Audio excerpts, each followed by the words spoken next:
Allez! Ouais. Salut, je suis revenu, je suis réveillé. Je suis rejoint par Jean-Baptiste, directeur de la communication et du développement chez Médecins du Monde. Salutations. Salut. Très beau t-shirt, bien sûr. En vente, je crois, à la boutique et sur votre site internet. Il y a les liens en dessous. Nous nous retrouvons. Alors déjà, message personnel, je ne suis pas content. L'année dernière, on était déjà à 100 000 €. Donc, va falloir un petit peu mouliner, se bouger. La team 1 €, la team 5, la team 10, la team 1000, la team 5000, évidemment, si vous êtes streamer casino, par exemple. N'hésitez pas, je sais qu'il en a déjà fait un cette nuit. Quoi qu'il en soit, on est là aussi pour discuter de quelque chose de très important. Des gens m'ont demandé, est-ce que l'argent a servi pour payer un hélicoptère à Joël?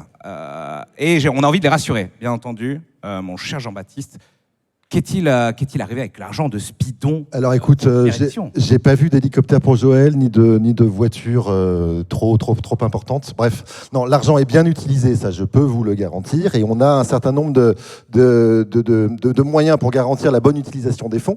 D'abord, on a des contrôles réguliers, on a la Cour des comptes, on a des audits, etc.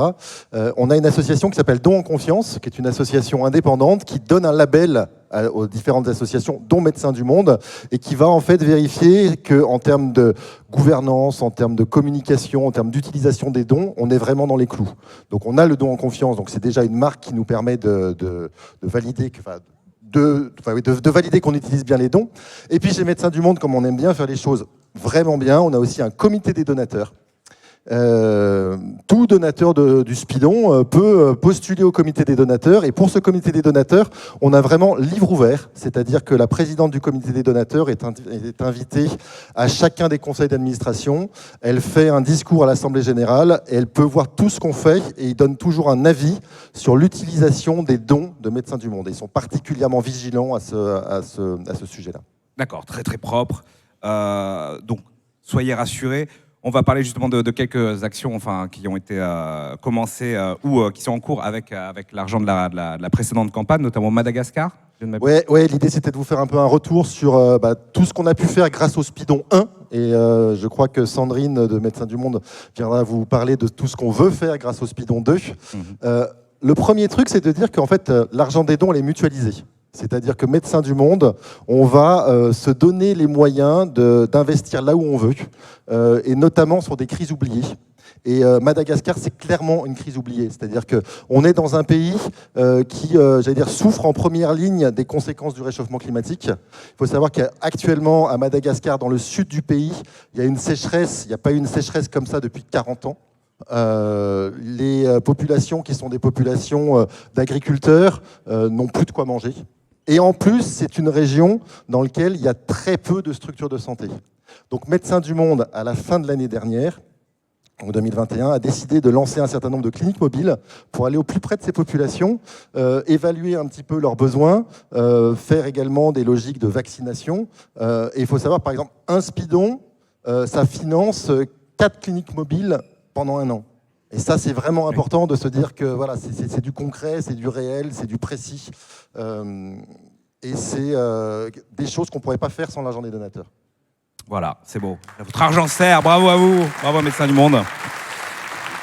Donc, et je vois que ça augmente bien en fait. Il faut qu'on passe les 90 000 au moins. On s'en va pas, on ne quitte pas tant qu'il n'y a pas les 100 000. Voilà, désolé pour les fans de Sonic, mais il faudra attendre. Quoi qu'il en soit. Alors, donc, sur ce projet, justement, il y aurait encore 1 million, c'est ça nécessaire cette année ? En 2022, on va en fait ouvrir des nouvelles cliniques mobiles. On a besoin d'1 million. On est en train d'essayer de trouver des financeurs, mais c'est pas si simple. Et voilà, donc il faut y aller. Il faut y aller, il ne faut pas hésiter. Comme vous dites, bourrer les dons. Bourrer les dons, exactement. Ouais, voilà, mais là, ça y va, c'est beau, c'est beau. Donc oui, nous sommes, entre 2 élections, n'est-ce pas ? Alors, on va parler aussi de quelque chose qui fait fureur, c'est, bien entendu, les dons qui ont été utilisés auprès des migrants. Oui. Ça, c'est important. Alors, chez Médecins du Monde, on parle d'une crise de l'accueil, pas d'une crise de la migration. Et effectivement, on travaille auprès des migrants.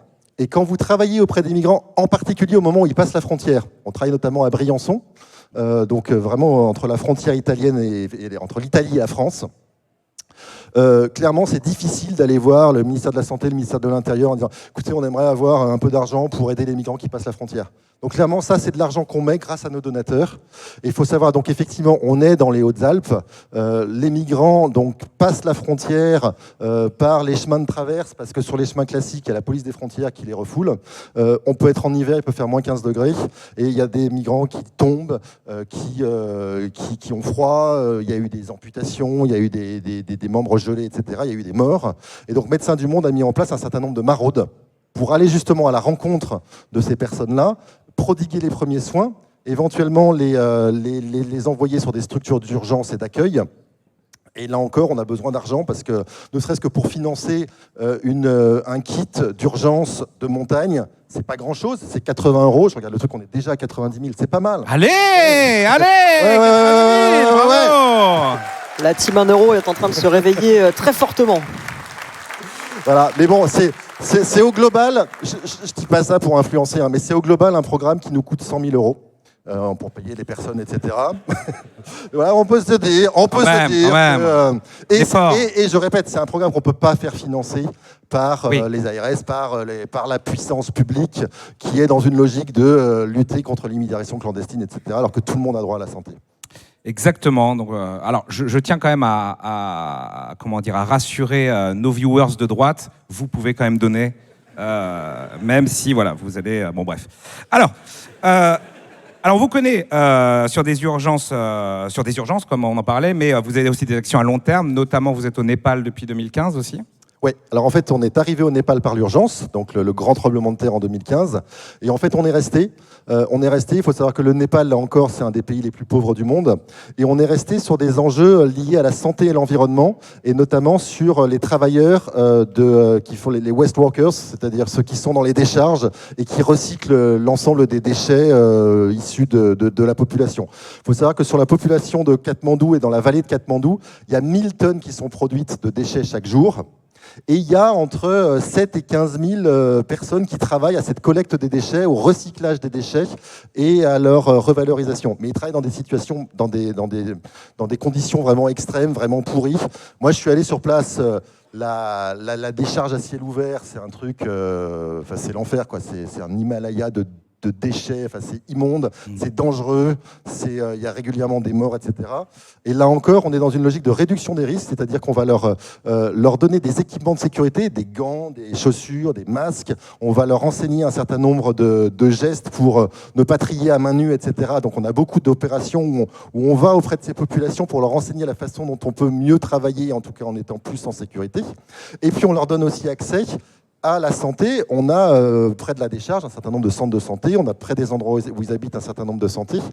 Et puis un truc qui est très important, c'est qu'on les aide aussi à se structurer en tant que profession pour négocier avec les pouvoirs publics le fait, par exemple, qu'on ne balance pas dans la décharge des produits désinfectants qui, pour eux, sont absolument super dangereux, etc. Et donc, en fait, on reste sur ces enjeux-là. Et on est aussi en train de travailler maintenant au Népal, on continue un peu sur cette logique santé-environnement au niveau de l'utilisation des pesticides. Donc sur autre chose, là on est sur la population agricole, mais on est sur les mêmes problématiques. Et donc on reste pour s'installer sur ces enjeux de santé-environnement. Et je regarde le compteur qui défile, j'avais envie de donner... Ah là, mais c'est fou. Allez. Oui, en fait... On va peut-être rester là. On va rester. Allez. C'est très beau. Voilà. Non, je vous... non mais quelques équivalents de dons, par exemple 150 €, c'est 10 masques de protection pour les travailleurs dans les décharges.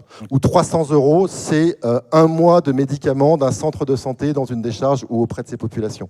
Et ça, c'est des choses dont on a besoin. Et là encore, on a du mal à trouver des financeurs. On va mettre de nos ressources à nous, donc des ressources issues du Spidon et de l'ensemble de nos donateurs, 370 000 € l'an prochain. Donc voilà, c'est encore un besoin important. Voilà. Voilà. Très bien.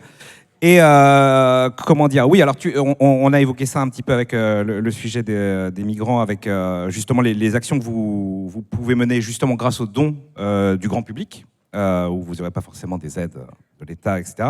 On peut parler d'un autre sujet un petit peu peut-être tabou d'habitude, c'est par exemple l'accompagnement des usagers de drogue, entre autres. Oui, alors Médecins du Monde a été précurseur sur, vous savez, ce qu'on appelle les logiques de réduction des risques pour les usagers de drogue. Donc réduction des risques.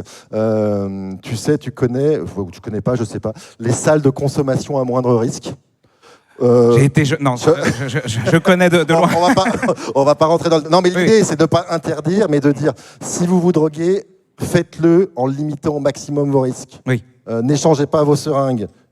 Travaillez avec... voilà, cet ensemble-là, que Médecins du Monde a initialisé en France et qu'il a fait après reprendre par les pouvoirs publics. Ah, ok. Il faut savoir que sur les usagers de drogue, je ne sais pas si beaucoup sont à Paris ou nous regardent de Paris, mais dans le nord-est parisien, je ne sais pas si vous vous rappelez, la montagne du crack. Oui. Ouais.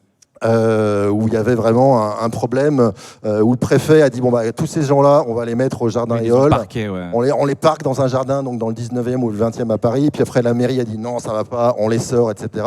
Bref, c'était un bordel noir pour être clair. Et là, en fait, Médecins du Monde, on est allé chercher Médecins du Monde de par son expertise sur les problématiques de usagers de drogue et de par aussi son indépendance politique et financière. Parce que là où une association qui est financée par la mairie de Paris ne peut pas dire à la mairie bah, écoutez, non, votre situation, votre proposition, elle est naze, elle ne marchera pas. Médecins du Monde est là pour identifier la façon dont on peut résoudre sur le long terme cet enjeu-là avec les moyens suffisants. Et ça, c'est vraiment important, cette indépendance que nous permet, on est 80, on va arriver au 100 000. Je pense qu'on va y arriver. On s'est dit au début de l'entretien. Voilà, on va peut-être aborder d'autres sujets. On va parler de tout et n'importe quoi. Oh, ça monte, allez. Allez, moi, vous me signalez à chaque fois qu'il y a 1 000 € en plus, vous criez un bon coup, arrivez. Non, ce qu'on peut dire, c'est que globalement, en fait, 83% de nos fonds vont aux missions sociales, en France, à l'international, sur les urgences, sur les crises oubliées, sur le développement, etc. On a quand même 12% qui vont pour des frais de collecte de fonds. Parce que faire du street marketing, faire des mailings, tout ça, ça a un coût. Même ici, la location de la salle, ça a un coût. Alors moi, je voulais remercier particulièrement les bénévoles. Oui. Qui sont là, qui nous aident, etc. Mais la team bénévole, les meilleurs. Voilà, tu vois.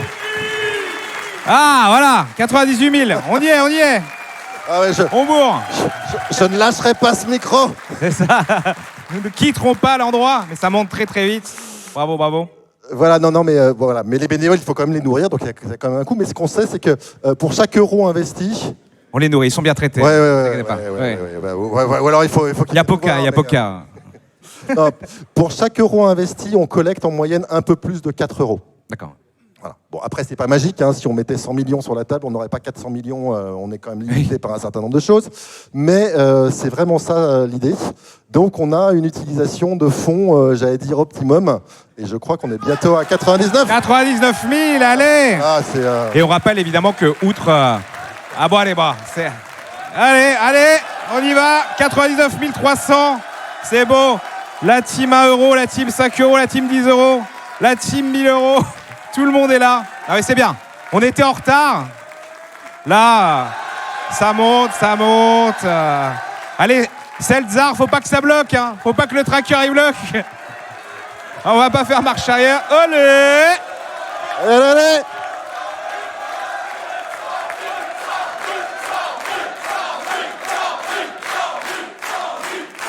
Ah. Ouais.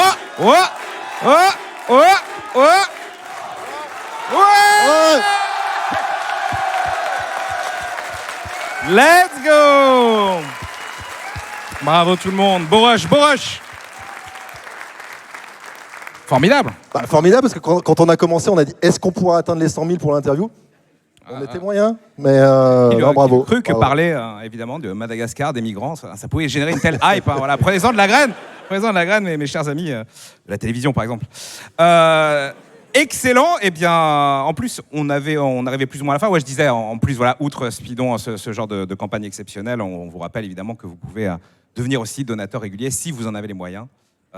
N'hésitez pas, parce que voilà, c'est les deux manières de récolter, de lever des fonds principales, c'est-à-dire les actions entre guillemets comme ça, coup de poing et surtout les donateurs réguliers. Merci beaucoup en tout cas d'avoir été ici.